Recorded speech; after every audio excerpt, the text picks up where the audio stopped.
Last night, Bill Roche telephoned me. I was on my way to his office. Bill was an MD, a psychiatrist, and a good one. We had known each other for a long time. He told me he wanted to see me. I asked him what it was about.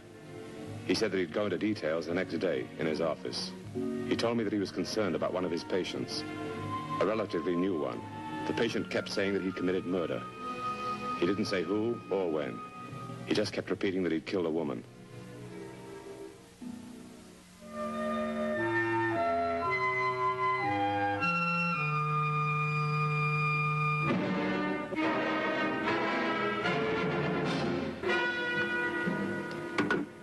If I tell the police, Mike, you know what'll happen.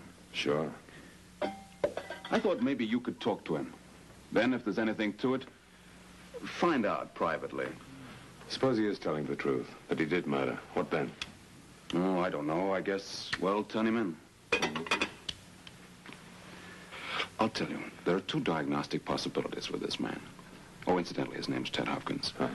One of the possibilities is dementia precox, schizophrenia, which has an extremely serious prognosis. The other we call a psychopathic personality, which can indicate a mild mental abnormality. Would that mean murder? In the second case, doubtful. In the first case, yes, a very good chance.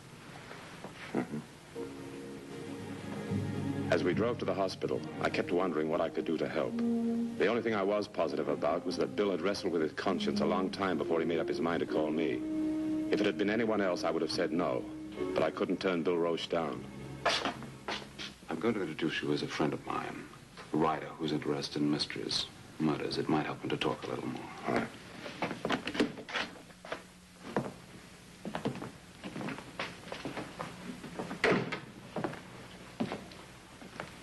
Ted? Ted, are you awake?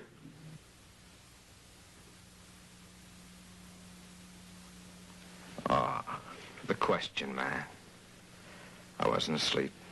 Just thinking. What do you want? I brought a friend of mine, Michael Lanyard. He's a writer. Well, bully for him. Hi. Blooming.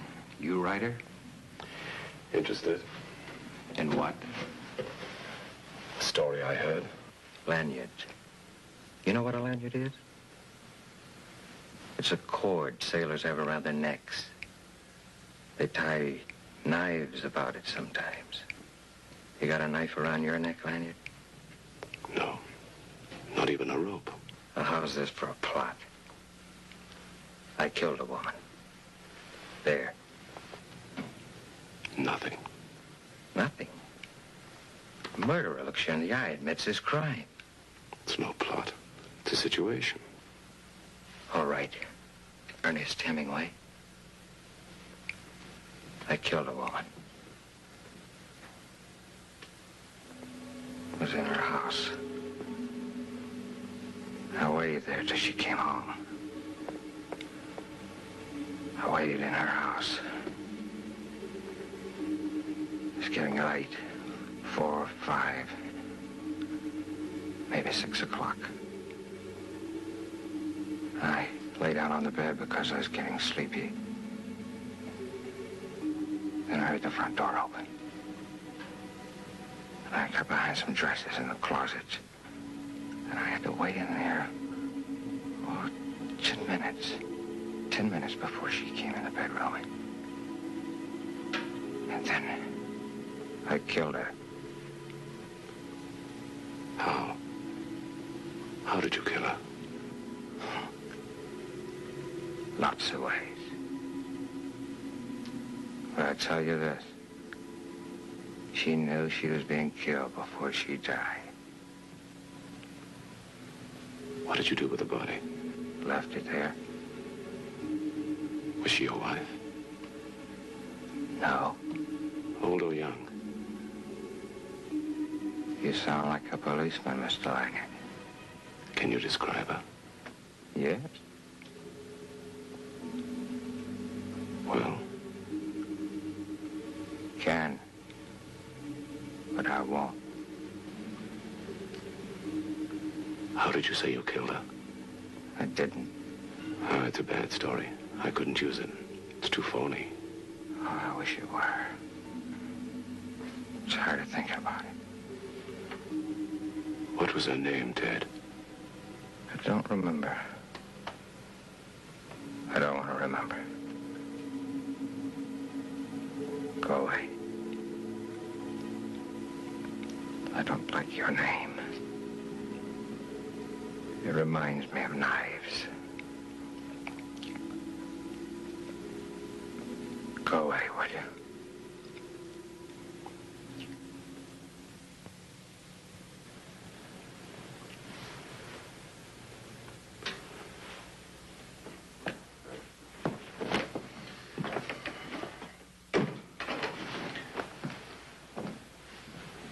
I don't know, Bill. It's a rough one. Well, I'm even more certain now he's telling the truth. At the end there, the way his mood changed, I don't believe he's talking fantasy. Why would he feel he wants to confess and then only go so far? Fear, possibly, a lot of reasons. What would happen if he's released from here and we don't follow it up? He might do it again. Kill. You're positive he's not lying? The fantasy idea, as you call it. For myself, I'm positive, but I need more time to reach an official opinion as to whether he's legally sane or not. All right, Bill, I'll do what I can, but I'm no doctor. Mike, Hopkins seems to have lost his trust in me. Now, this isn't that common. Usually in a case like that, we'd call in another doctor. On the other hand, he seems to have responded to you. Now, that's not uncommon either. He's talked more to you than he has for a long time. By your helping me, I think we can help him. Okay, I'll do what I can. Have you got a file on him? Yeah, I got one here. I got the name of the woman involved in Hopkins' arrest. Carol Palmer. She was living in Hollywood, so I went there. I thought it might give me a lead.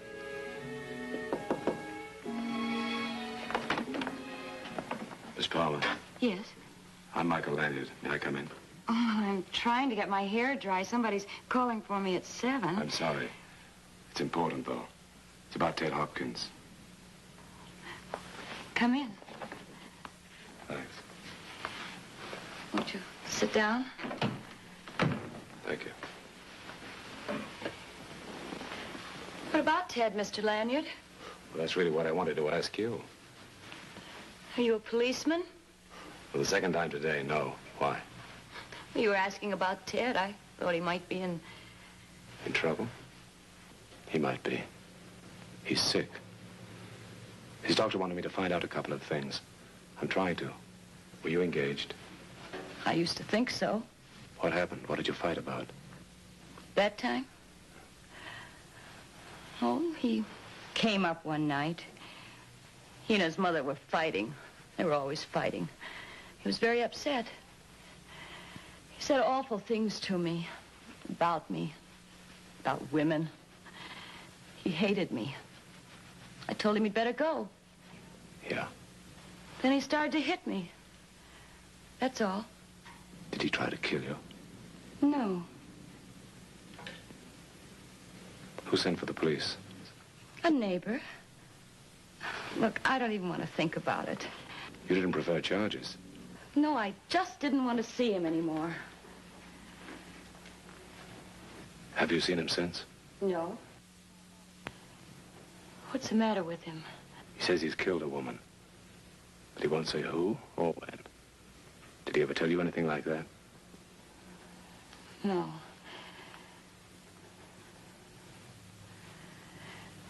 If he's in trouble, I'm not going to say anything to hurt him. He's sick.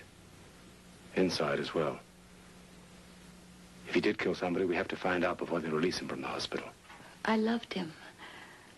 I suppose I still love him, but I'm afraid of him. Did you ever love someone and yet not like them because you were afraid of them? That's the way it was with him. You see this?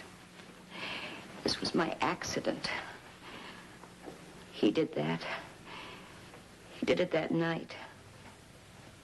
Slowly and laughing.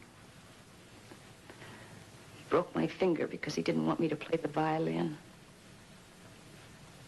I used to play, you know. Now I just listen. What did you ask me?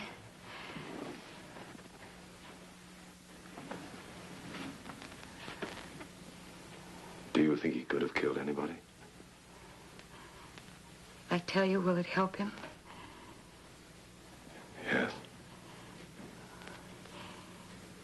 He did say something once. He was angry, hurt. But he said it that once. He said he killed someone, and he wished he could do it again. It wasn't so easy finding Hopkins' mother. I went to the last address noted in the file, which was 6 years earlier.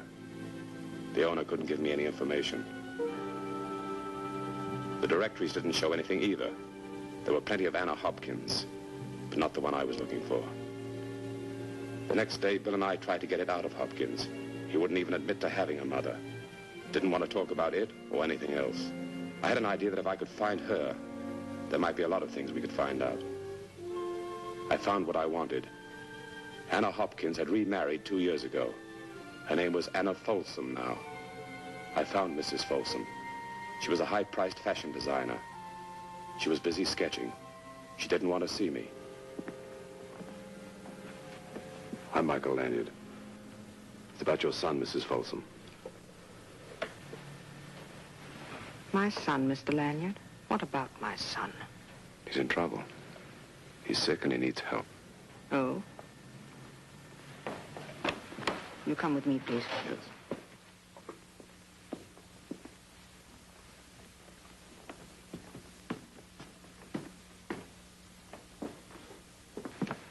Can you tell me something about him? I don't see any reason why I should discuss Theodore with a complete stranger. Look, Mrs. Folsom, your son says he's committed a murder. His doctor and I are trying to get to the bottom of it before the police find out. He did it once. He could do it again. Did he kill a woman? It's a long time ago. He was 6. There was a neighbor's child. They always played together. One day he came home. He didn't say anything. I found out later what he'd done. They'd had a fight over something. He had a pocket knife. The little girl was dead. What happened? I sent him away to a school. What else was there to do? We never spoke of it after that. It wasn't anything the authorities could do. He was only a child. They left him in my care. When he came back from the school? He lived in my house, in my care. That was my obligation. And now you say he's killed someone else. Well, I'm afraid there's really not anything I can do about it, Mr. Lanyard. Would you like to see him? He's in the county hospital. What would be the point? It would be embarrassing for us both. We don't like each other. I have my husband, my work here. For the first time in my life, I'm reasonably happy. I can almost forget I ever had Theodore. It's better that way. I'm not interested. Both women were saying the same thing, Bill. But not in the same way. That mother's about the coldest human being I've ever run across, and I've seen some strange ones. Well, at least you cleared up part of it. Maybe all of it. Suppose the woman he says he killed was the little girl. And he's had the guilt of it ever since. I thought of that when you told me. What happens if he kills someone else after the child? Well, we have no proof. If he's released from here and it happens again, well, that's a big responsibility, Mike. And unfortunately, it's mine. Yeah, I know. There's one alternative. Tell the police. Wait a minute.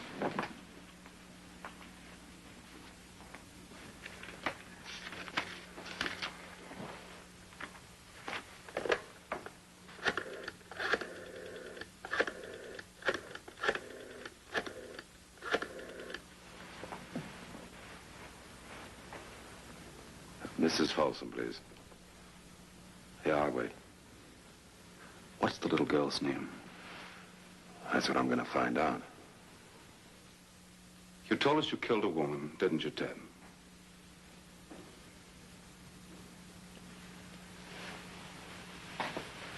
Ted, what about my name? Lanyard. It reminds you of knives, doesn't it?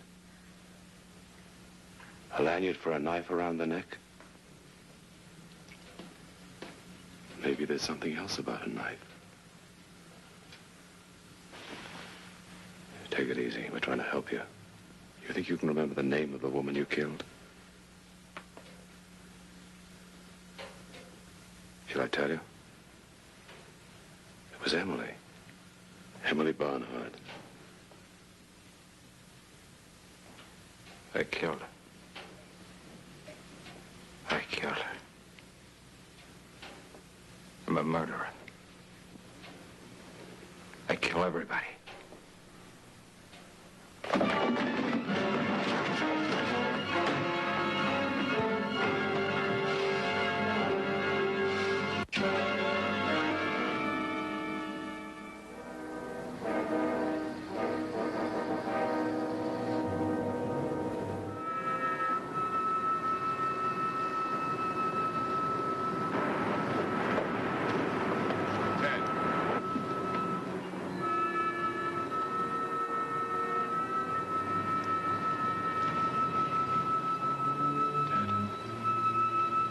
It's gonna be all right. I'm coming over. I want to talk to you. I'll jump. I've got to jump.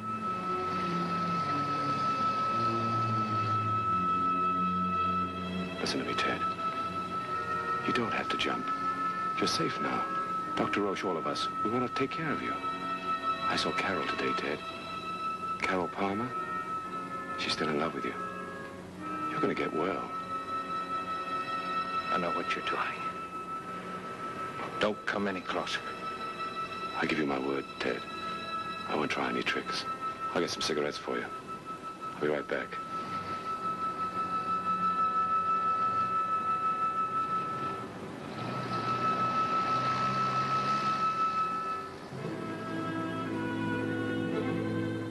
I saw Bill Roche come out with a couple of interns. I didn't want Hopkins to spot them. I explained to Bill that his presence might cause Hopkins to jump. I told him I wasn't sure that I could prevent him from jumping anyway. I suggested he get Carol Palmer right away, that maybe she could prevent Hopkins from committing suicide. He agreed it was worth a try. I told him to keep the interns on the roof, and if I was lucky, I might be able to get close enough to Hopkins to grab him.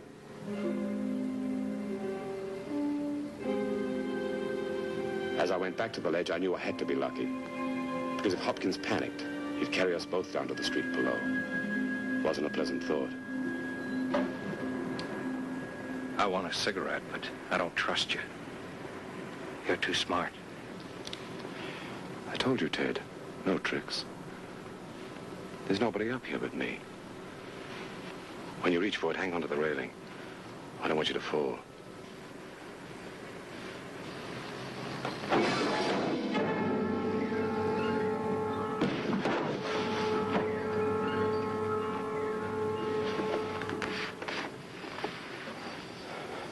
I'm coming over. I'll stay 6 feet away from you. I won't try and grab you. That'd be silly. We'd both go over. I don't want to die just yet. I do. I felt like it for a long time. That's what I want to talk to you about. Maybe you'll feel differently, huh? I'm coming over, Ted.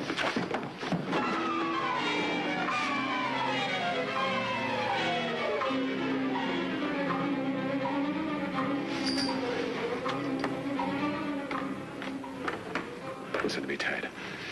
You've been causing a lot of trouble, mostly to yourself. It's not necessary. You're a bright guy, Ted. That's why I'm talking to you like this. I want you to listen to me very carefully. I know about the woman you killed. How do you know? Dr. Roche and I wanted to help you. We made it our business to find out. I don't want to think about it. You've been thinking too much. Talk about it now. Do you remember her name? No. It was Emily. Emily Barnhart. You said it was late when she came in. 4, 5, 6 o'clock. You were feeling sleepy, so you lay down on the bed. And you saw her come in. I don't remember. You've got to remember. Emily came in and you were hiding in a closet. How did you kill her? No. No. You had a pocket knife with you, didn't you?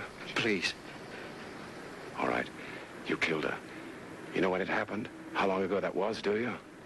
I won't listen. I won't listen anymore. You had a quarrel earlier, didn't you? She wouldn't let me play with the spade in the yard. I told her I'd get even. Why were you hiding in the house? I just wanted to frighten her. That was all. when she came in. And when she came in, she wasn't frightened. She was just mad. And she told me to go. And I don't remember anything then except that I just wanted to kill her for laughing at me. You were only 6, Ted. I was a murderer. You were a kid. Sick, maybe. That's not the kind of murder you're thinking about. You can forget it. Dr. Roach can help you to. It's too late. It's too late. You've got no guts, Ted. I told you about Carol. She needs you. And all you can think about is making things easy for yourself. That's your trouble. Time for you to grow up, mister. You're not a baby anymore. I'm tired, Lanyard. Just leave me alone. I'm sleepy. I've got her!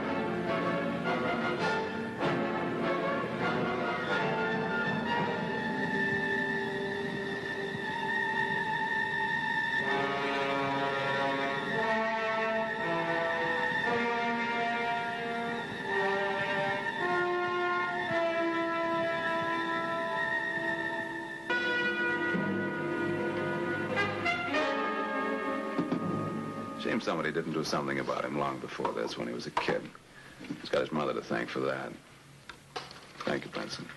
That's the funny thing, Mike. A man gets TB or cancer, he's treated, taken care of. But a mental disease, whisper that, and that's nasty.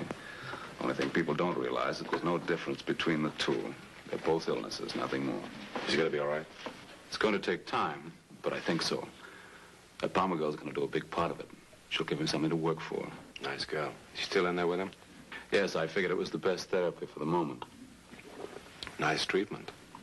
Mike, I'm going to take you out and buy you the best dinner in this town. If that's your prescription, Doctor, I'm a new patient. You know, I'd have had to have turned him over to the police if it had been anything else but what it was. Tough decision. I have no idea. Well, when Ted leaves here, I won't have to worry. Because he's not going to leave until I'm satisfied that this kind of thing can never happen to him again. He's got a lot to thank you for, Mike. And so have I. Your emotions are showing, Doctor. Let's go.